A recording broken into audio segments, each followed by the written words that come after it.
রাত তখন 12টা। এক অজানা ট্রেন স্টেশনে আমি একা দাঁড়িয়েছিলাম। চারপাশে শুনশান নীরবতা। শুধু এক কোণে দূরে একটা পুরনো হলুদ বাতি জ্বলছিল। তার নিচে বসেছিল এক বৃদ্ধ টিকিট মাস্টার। আমি ঘড়ির দিকে তাকালাম। ট্রেনের আসার সময় পেরিয়ে গেছে, কিন্তু ট্রেনের এখনও দেখা নেই। আমি একটু অস্থির হয়ে বৃদ্ধের দিকে এগিয়ে গেলাম। আমি কাকুটিকে জিজ্ঞাসা করলাম, ট্রেন আসতে দেরি হচ্ছে কেন গো? টিকিট মাস্টারটা বলল, বেশি দেরি নেই বাবা, তুমি এখানে, তোমাকে না এখানে নতুন নতুন লাগছে। আমি দেখলাম বৃদ্ধের গলায় ছিল একটা রহস্যময় হাসি।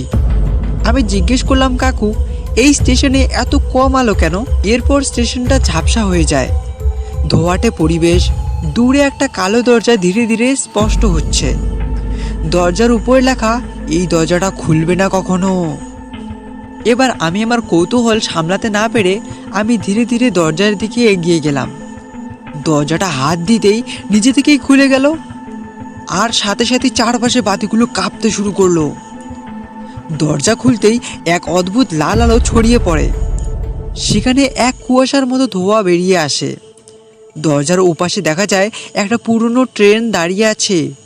ট্রেনের জানালাগুলো কালো, ভেতরে কোনো আলো নেই, কিন্তু একটা ছায়ামূর্তি ধীরে ধীরে নামতে শুরু করলো। আমি এক ধাপ পিছিয়ে গেলাম, কিন্তু ঠিক তখনই শুনতে পেলাম এক অজানা কণ্ঠস্বর। অজানা কণ্ঠস্বরে আমি শুনতে পেলাম, তুমি একবার এখানে এসেছো, এখন আর ফিরতে পারবে না। আমি আতঙ্কে দরজাটা বন্ধ করতে চাইলাম, কিন্তু দরজা কোথায়? দরজাটা যেন হাওয়ায় মিলিয়ে গেছে। আমি দৌড় দিতে চাইলাম, কিন্তু পা নড়ছিল না। ঠিক তখনই পেছন থেকে একটা ঠান্ডা হাত আমার ঘাড়ে স্পর্শ করলো। এবার এক ঝটকা দিয়ে লাইটগুলো জ্বলে ওঠে, সব কিছু আবার স্বাভাবিক। আমি হাঁপাতে হাঁপাতে স্টেশনে বসে পড়লাম। এবার আমি আবার সেই পুরনো স্টেশনে, ঠিক আগের মতো। কিন্তু চারপাশে তাকিয়ে দেখি বৃদ্ধ টিকিট মাস্টারটা কোথাও নেই, আর দরজাটাও উধাও। শুধু একটা কাগজ পড়ে আছে মাটিতে। তার কিছুক্ষণ পরেই আমার ট্রেনটি চলে আসে, আর আমি সেই ট্রেনে করেই আমি আমার বাড়িতে ফিরে আসি।